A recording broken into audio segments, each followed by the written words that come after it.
Hello दोस्तों, ये बात है 24 नवंबर 1971 की, जब एक अमेरिकन एयरलाइन जिसका नाम नॉर्थ वेस्ट ओरिएंट एयरलाइन था, इनका एक जहाज जिसका नाम बोइंग 727 था, इसको अपनी रूटीन के मुताबिक 24 नवंबर 1971 को पोर्टलैंड से सियाटल जाना था। यह जर्नी दोस्तों करीब 45 मिनट्स की थी और 45 मिनट्स के बाद इस जहाज को सियाटल एयरपोर्ट पर लैंड करना था। लेकिन इस जर्नी के दौरान इस जहाज के साथ ऐसा क्या हो गया कि एफबीआई इस केस को आज तक सॉल्व नहीं कर पाई और ये एक मिस्ट्री बन गई। चलो तो जानने की कोशिश करते हैं इस मिस्ट्री को आज किस इंफॉर्मेटिव वीडियो में। पोर्टलैंड से सियाटल जाने वाली ये फ्लाइट एक डोमेस्टिक फ्लाइट थी, जिसमें टोटल नंबर ऑफ पैसेंजर जो थे वो 35 थे। 35 पैसेंजर्स के साथ साथ एक और पैसेंजर था जिसका नाम डैन कूपर था। आंखों पे सनग्लासेस लगाए और हाथ में एक ब्रीफ केस लेके ये भी इन 35 पैसेंजर्स के साथ प्लेन में एंटर हुआ। इसकी सीट पीछे थी और पीछे ये बैठ गया। 2:58 PM पे फ्लाइट ने टेक ऑफ किया और टेक ऑफ के बाद क्या हुआ उससे पहले एक बात क्लियर करना चाहता हूं दोस्तों।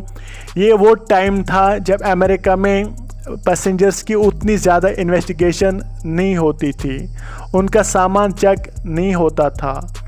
जो ही फ्लाइट ने 2:58 PM पे टेक ऑफ किया, इस शख्स ने, इस पैसेंजर ने एक एयर होस्टेस को बुलाया और उसको एक एनवलप थमा दिया। इस एनवलप में क्या लिखा हुआ था चलो तो मैं आपको बताता हूँ।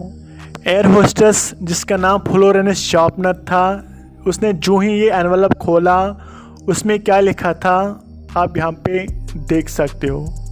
Miss, I have a bomb here and I would like to sit by me. जो ही एयर होस्टेस जिसका नाम फ्लोरेंस शार्पनर था इसके बराबर में आके जा बैठी तो इस पैसेंजर ने अपना ब्रीफ केस खोला जिसमें 8 डायनामाइट स्टिक्स और एक डेटोनेटर था। Besides this air hostess, Florence Schaffner, there was one more air hostess in this flight whose name was Tina Mocklow, who was carrying conversation to pilot. तो सीधी सी बात है दोस्तों, plane finally hijack हो चुका था और यहाँ पे डैन कूपर की 3 डिमांड्स थी। एक तो इसे $2 लाख कैश 5 बजे से पहले चाहिए थे और 2 पैराशूट्स और प्लेन रिफ्यूल एट सियाटल। वो जहाज़ दोस्तों जिसे सिर्फ 45 मिनट्स के बाद सियाटल एयरपोर्ट पर लैंड करना था, वो पिछले 1.5 घंटे से हवा में उड़ रहा था। किसी पैसेंजर को इस बात की खबर नहीं थी। पैसेंजर्स को ये बताया गया था ड्यू टू टेक्निकल इशू हम लैंडिंग नहीं कर पा रहे हैं। और फाइनली दोस्तों डैन कूपर की तीनों डिमांड्स पूरी की गई। फ्लाइट सियाटल एयरपोर्ट पर लैंड हो गई जहां से इसको रिफ्यूल किया गया और डैन कूपर ने जो और 2 डिमांड्स रखी थी, कैश उसे इतना चाहिए था और 2 पैराशूट्स, वो भी उसको दे दिए गए।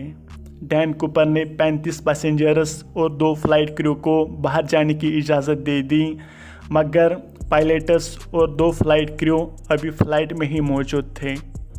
प्लेन रिफ्यूल के बाद अब फिर से जहाज़ उड़ने के लिए तैयार हो गया और जो ही प्लेन ने टेक ऑफ किया, डैन कूपर ने फ्लाइट में जो एयर होस्टेस थी जिसका नाम टीना मोक्लो था, उसके थ्रू पायलट्स को कुछ इंस्ट्रक्शंस भेजी, जैसे कि जो प्लेन का जो एल्टीट्यूड है वो 10,000 फीट होना चाहिए और लैंडिंग गियर और फ्लैप्स खुले होने चाहिए और प्लेन की जो स्पीड है वो 320 किलोमीटर पर आवर होनी चाहिए और प्लेन को सीधा मैक्सिको ले जाओ। पायलट्स ने तो डैन कूपर की सारी शर्तें कबूल की, सारी इंस्ट्रक्शन उसको माना, सिवाय एक के, वो ये कि प्लेन को सीधा मैक्सिको सिटी नहीं ले जा सकते, जिसके लिए डैन कूपर को 2 ऑप्शंस दिए गए रिफ्यूल के लिए, एक तो रीनो और फिनिक्स। तो डैन कूपर ने रीनो वाला ऑप्शन सिलेक्ट किया और फाइनली दोस्तों एक टाइम पर डैन कूपर ने टीना मोक्लो को ये कहा कि तुम कॉकपिट में आप चले जाओ। जब टीना मोक्लो कॉकपिट में जा रही थी, जब उसने दरवाज़ा बंद किया तो उसने आखिरी बार डैन कूपर को देख। इसके बाद दोस्तों क्या हुआ था कि जो स्टीयर्स है जहाज़ की वो खुल गई थी और डैन कूपर ने जो है वहाँ से छलांग लगाई थी। इसके बाद दोस्तों हर किसी को यही लगता था कि डैन कूपर ज़्यादा भाग नहीं सकता है। और दूसरी बात ये कि जो डॉलर्स जो कैश डैन कूपर को दिया गया था उसके नंबर जो है नोट कर दिए गए थे। तो सीधी सी बात थी कि जब भी वो उस कैश को किसी जगह यूज़ करता तो उसको आसानी से पकड़ा जा सकता था। लेकिन दोस्तों डैन कूपर ने वो कैश कहीं पर भी इस्तेमाल नहीं किया। लेकिन एक बात है दोस्तों कि टीना बार जो कि एक बीच है वहाँ पे एक बच्चे को कुछ डॉलर्स कैश मिले। तो जब FBI को इसके बारे में पता चला तो जब उसकी इन्वेस्टिगेशन की गई तो पता चला उसके सीरियल नंबर्स उन्हीं नोटों के साथ मैच हो रहे हैं जो डैन कूपर ने लिए थे। लेकिन दोस्तों यहाँ पर एक बात अजीब थी कि जहाँ पर ये कैश मिला वो ड्रॉप लोकेशन वो लोकेशन है जहाँ पर ये बताया गया था कि यहाँ पे डैन कूपर मिल सकता है, यहाँ पर उसने छलांग लगाई थी। वैसे दोस्तों यहाँ पर एक बात क्लियर करना चाहता हूँ कि डैन कूपर को किसी ने छलांग लगाए थे तो नहीं देखा था, लेकिन जो जहाज़ था वो ऑटो पायलट पे था तो उसके बेसिस पे ये बताया गया कि स्टेयर्स कब खुली तो कब इसने छलांग लगाई वो उसी से बताया गया। लेकिन दोस्तों यहाँ पर ये बात अजीब थी कि जो बीच जो टीना बार जो था जहाँ पर ये पैसे मिले वो उस ड्रॉप लोकेशन से 27 किलोमीटर दूर था।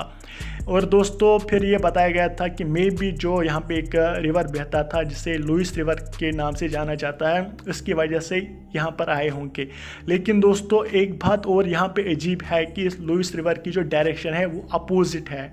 तो ये पॉसिबल नहीं हो सकता था कि वहाँ से ये कैश यहाँ तक फ्लो करके आए। बाकी दोस्तों डैन कूपर की हमें अभी इमेज तक पता नहीं है कि वो कैसा दिखता था। हाँ ये बात है कि पैसेंजर्स और क्रू के इंटरव्यूज़ के बेसिस पर उसका स्केच बनवाया गया।